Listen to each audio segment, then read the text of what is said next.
start the meeting. Joel, would you start the roll call? Johnner here. Ray's here. Jones here. Church here. Leonard here. All right. For the pledge of allegiance, I think maybe we take a few seconds or minutes to recognize the flood victims in Texas. And it was a pretty devastating thing, so let's just take a few minutes or a few seconds.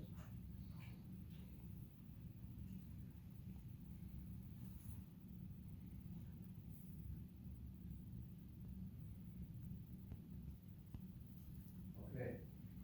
I pledge Allegiance to the flag of the United States of America and to the republic for which it stands, one nation, under God, indivisible, with liberty and justice for all.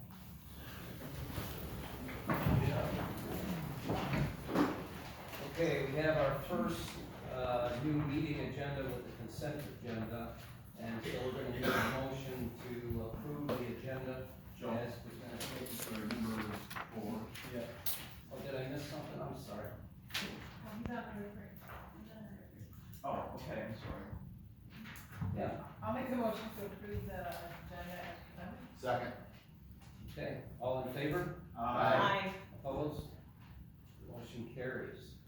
So then we're on to 4, that's why I put it in a folder, so I can't get screwed up. Certification of compliance of open meeting law. Clerk Buchanan, would you please confirm that the town has followed the requirements of the open meeting law for public notifications? Yes, we are. All right, now we're coming to the consent agenda. A couple of things I want to point out is, I did present my edits to Jean on her desk. Everybody else should be, trying to do the same thing. The consent agenda, let me just go back. So a consent agenda groups routine meeting discussion points into a single agenda item. In so doing, the grouped items can be approved in one action rather than through the filing of multiple motions. So just for everybody's benefit, that's what we're gonna move forward with now.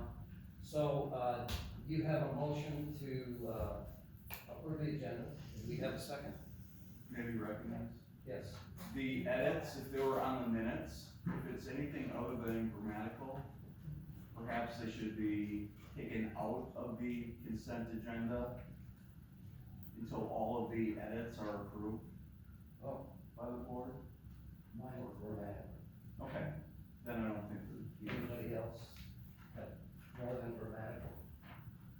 And I adjusted any for the regular town board minutes that I received ahead of time by the deadline. They were adjusted for what's in the packet. Okay, So we had a motion by Supervisor Reyes. No, that was the actual. I'll make a motion that we accept the consent agenda as presented. Second. Okay. All in favor? Aye. Opposed? So the motion carries.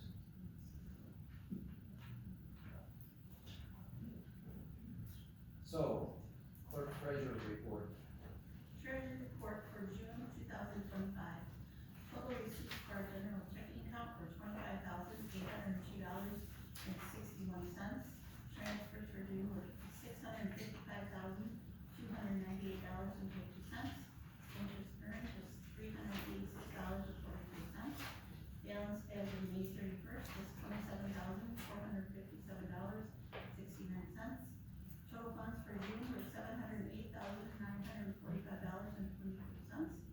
Checks paid in June were $701,114.18, with a balance in the general checking of $7,431.05. Full launch to date is $27,727.50.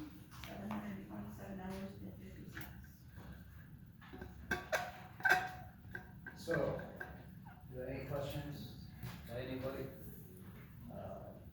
We have a motion to approve the treasurer's report.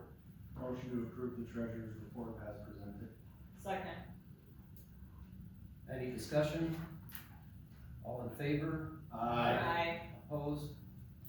All right, treasurer's report is approved. And now we come to public comments. Please be advised that per state statute 19.84 sub 2, information may be received from the public. Comments are limited to 4-minute period per person. Be further advised that there will be no discussion on the information received and no action will be taken regarding public comments. Upon conclusion of this citizen participation segment, members of the audience are not allowed further comment unless they are participating in a public hearing or if specifically allowed by a majority vote of the town board due to involvement in a specific agenda item. And then specifically for tonight and probably moving forward, no public comments will be taken tonight on the topic of wake enhanced voting, as we have heard from the public at several 2025 board meetings. The purpose for this limitation is to ensure all wake vote comments are heard at an upcoming public hearing dedicated to this topic alone, which will be scheduled at some time in the near future per the board's discretion. What I would like to point out is anyone is always allowed to send in an email or something to the board members. You can always do that at any time. It's just comments here at the board meeting. So, do we have any public comments?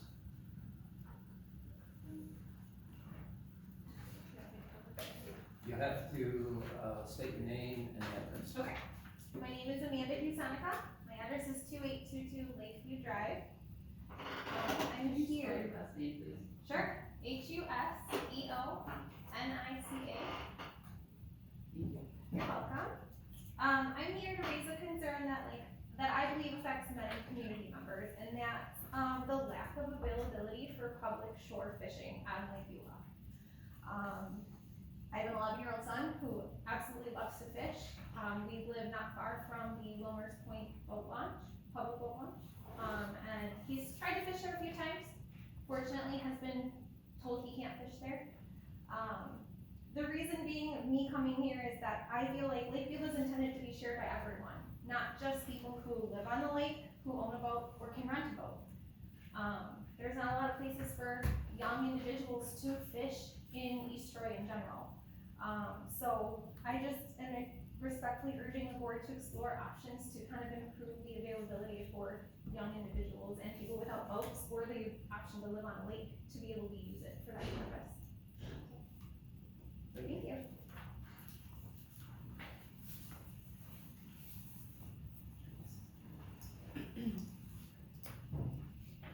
Sherry Greeley, N9481 Island Drive.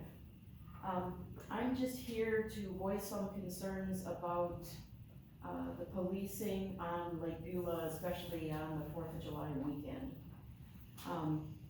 We live on part of the lake where we have availability to see Mill Pond and the Lake Beulah proper location. And I just want to read you a few things that we noticed. And what was surprising is, considering that we were on the lake most of that entire weekend, I did not see much of a police presence. And I do understand that there is some pecking order, that the DNR, that whatever. I guess I'm surprised that there isn't more of collaboration between all three of those entities going on. There are other lakes that do have certain things. You know, they have designated people that patrol, they even train people to do the patrolling, and this just doesn't seem to be happening. And I know I'm not supposed to be talking about wake boat things, but if one of the things is education, if some of the basic rules can't be followed for everything else, how can we expect any of these rules to be taken into account? Just wanted to share. So where we live, we are very close to the Bernay camp, or the Jewish camp, and lots of people congregate in that area. Don't have a problem with that. But there's a whole bunch of swimmers, and they cross the channel. And people need to get through the channel to go back and forth, and they may not always see a person swimming there. I know there's more buoys there now, but it's still being abused. In addition, we noticed a boat that had in excess of 20 to 25 people being shuttled from one shoreline to the other. Again, the size of the boat, probably not in question. I know some of the wake boats do hold 18, 20 people, but do they have life jackets? That was another major concern, and what I noticed is, so I think it was the 4th of July, there was a storm coming up. And I cannot believe, and I do have a video of them packing these people onto this boat and shuttling them across the lake. They couldn't fit everybody on it. So there were 5 or 6 remaining people still on the shore. Is that okay? I don't really know. But to me, it just seemed like, and plus you then go into how many of people's were drinking. Were the people who were driving the boats drinking? So we also noticed on both 4th of July and then on the following Saturday, not just one, not just two, but multiple people speeding, water skiing after 6. Yeah. No reinforcement whatsoever. We also noticed people with producing a wake inside the buoy markers. We noticed water skiing with only one driver in the boat. I noticed a person on the back of a pontoon with a rope towing a person within 5 feet of the propeller, just hand towing that person. I don't know if that's illegal or not, but it seemed quite dangerous. Again, we noticed intoxicated boaters. And then the last one is the whole noise ordinance enforcement. Where we live, obviously sound carries, we put up with an awful lot. But when you have 5 or 6 different boats blasting music of all different genres, it gets a little aggravating. And I know there is a policy on place, but if there's nobody to enforce it, why even bother having the policy? So these things, and I'm not the type of person to complain about every little thing, but what bothers me is we did call and report these. The sheriff answered because it was after hours. The sheriff then says, I will put you in touch with an officer. So about 45 minutes later, that officer calls me and says, well, I don't know what you want me to do about it, we're very busy, and it's probably too late now anyway. I can't get close enough to these boats to take numbers, but what are we supposed to do? And in my opinion, yes, the DNR is responsible for some of this, but we pay taxes for policing, and we should be able to get policing at any time. There should be somebody that we can call and report when there's a problem. Thank you. Thank you. Anybody else? Todd Jones, W2280 West Bay Road. I would like to bring to the board's attention and to the public awareness a deeply troubling incident that occurred yesterday involving my family on the lake. While my son and I were out wake surfing responsibly and legally, we were followed by a boat carrying several of the PLB board members. During this time, they chose to tape us without our consent, including video footage of my minor child. Despite the fact that we were in full compliance with safety and boating regulations, this group engaged in behavior that was not only intrusive, but clearly crossed the line into harassment. We all understand the ongoing community discussion regarding wake boats. However, this incident elevates the issue to an entirely new and unacceptable level. Harassing fellow residents on the lake and videotaping a child without parental consent is both inappropriate and alarming. I am appalled that what should have been a peaceful and enjoyable family outing was disrupted by such a disrespectful, hostile behavior. Lake Beulah is a shared resource, and all families and individuals deserve the right to enjoy it safely and without fear of intimidation. We are filing a formal complaint and contacting law enforcement to address what we believe to be serious violation of privacy and a form of harassment. I urge the town board to take this matter seriously and to consider how actions like this impact the well-being, trust, and sense of community amongst our neighbors. So that was something that happened to me yesterday. I also wanted to address what we're doing with the buoy situation. So we have gotten approved all the buoys through the DNR. So we have 93 buoys that have been approved throughout the lake. We're asking residents also to either do one of 3 things. Either they can donate their buoys to us, remove their buoys, or they can actually have their buoys permitted as well. What we're trying to do is we're trying to get all the buoys aligned properly. So one's not real far out, one's not far in. So it's arranged in a way that it will help everybody out and makes everybody's policing, everything else a lot easier to control. So including in those, we do have some channel guide buoys that are going in. Those buoys should be in the next, they're thinking the next week, but what's gonna happen is we have to set all those buoys up. And all those buoys have GPS locations that we have to put them in the proper spots.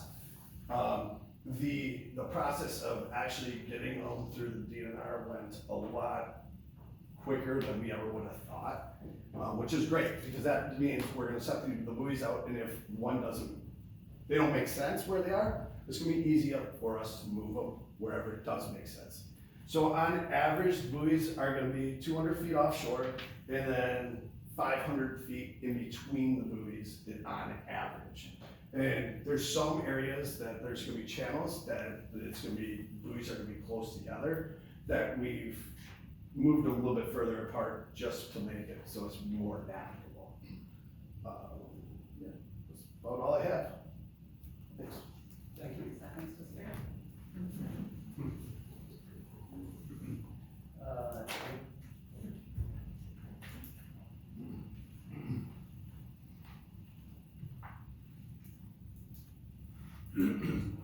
Good evening. My name's Thad Seymour. My wife Kate and I live at W 1075 Spruce Stony Road, which is on Potter Lake.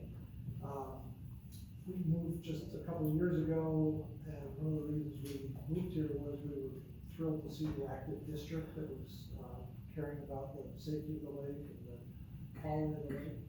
And so somehow, raising my hand, I got involved and recently joined the district board as the East Troy representative. I wanted to acknowledge a couple of things. We appreciate the letter with great guidance on things we can be working on now while we continue to wrestle with the bigger issues. Good news is a number of those things Potter Lake already had underway. We've got a lot of riprap around private owners have taken care of that. We have a successful Clean Boats, Clean Waters program that has been around for many years.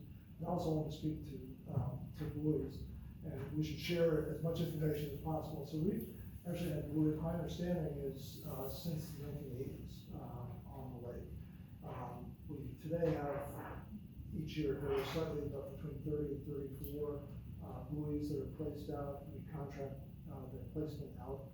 Cost us about $100 to put them in, $1100 to take them out, and store them, refurbish them if we have to replace them. They're $159 each. My observation in a couple of years on the lake is people really appreciate and respect that. They're all placed at about 200 feet out. My wife has described it as sort of having a bike lane on the lake. People, it encourages more safety, it isolates more active use from more passive use. And I think it's something that could really work well. The one thing we haven't done to date is have them permitted. We just haven't. They've been out there. The board is considering that, and it's good to hear that it went so smoothly. And I think that will encourage us to move that along as quickly as possible. I don't think there's any real downside to it. But overall, I think we're really happy with it, and encourage that viewers do the same thing. Thank you. Very good, thank you.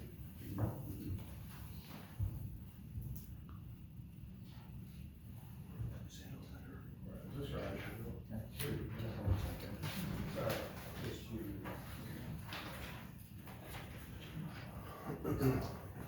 John Machosek, 2043 Honey Creek Road. I don't know, I talked to Joe a month or so ago. I don't know how much the rest of the town board knows about it, but the village is planning on putting a 10-foot asphalt sidewalk or trail through our 3 front yards, and if you don't know, that section is like an island where there's 3 houses that are township, and there's one on the other side of the township. Everything around us is village. But I guess what I was getting at was to bring it to your guys' attention, see if there's some way we can get it to leave them on village property and not go through township. or if there's something else that we can work out, I guess, I don't know. But, like I said, you said you're having a meeting with them tomorrow, so, I haven't received any documentation on what the final trail is. When we do, I would like to have a conversation with you guys to right. talk through it. So I don't know if any of you guys haven't seen it, they have a map of it here. I think I passed along quite a bit of information to you guys. Thank you, gentlemen, I appreciate it. I will be in touch. Go ahead, Tom.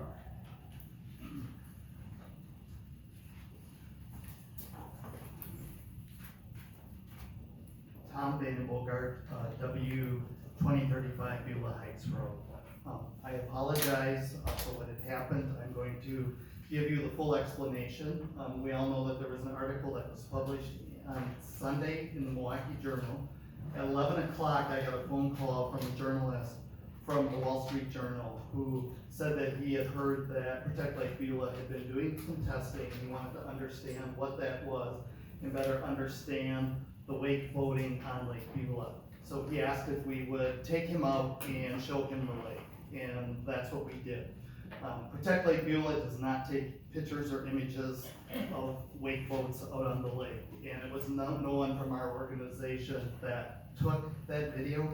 If it was taken by the journalist, and I will call him personally and tell him not to use that footage in his article.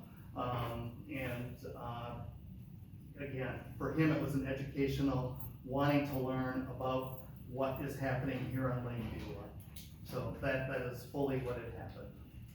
That's the explanation. And if you have any further questions, you can contact me and I'll be happy to share it.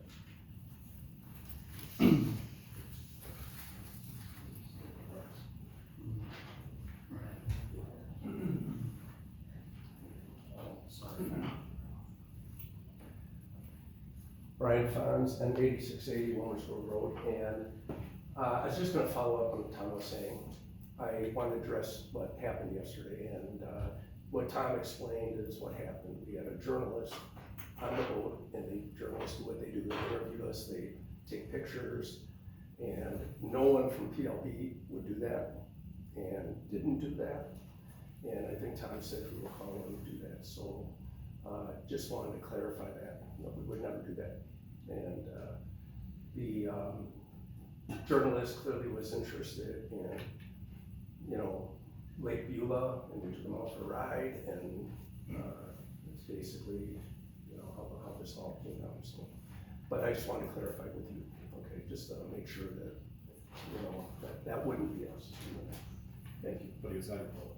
It was on my boat, and I was driving, and all of a sudden, he was taking pictures, and I was watching where I was going, and like I said, journalists do what journalists do. I think Tom will reach out to him and just say, he interviewed us extensively. I'm assuming he probably went out to interview, other folks with wake boats. I'm not sure, if he did or not. But, that's a situation where we would not do that. My phone was never touched or picked up. I would never do that. All right. Thank you.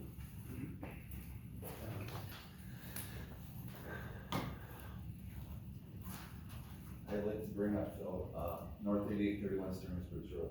I'd like to bring in a few things, just up for discussion. I'm not here to bash the police department. I'm just here to give some observations and hope that with what I share with you, we could maybe get an agenda item where we can find some more funding for the police.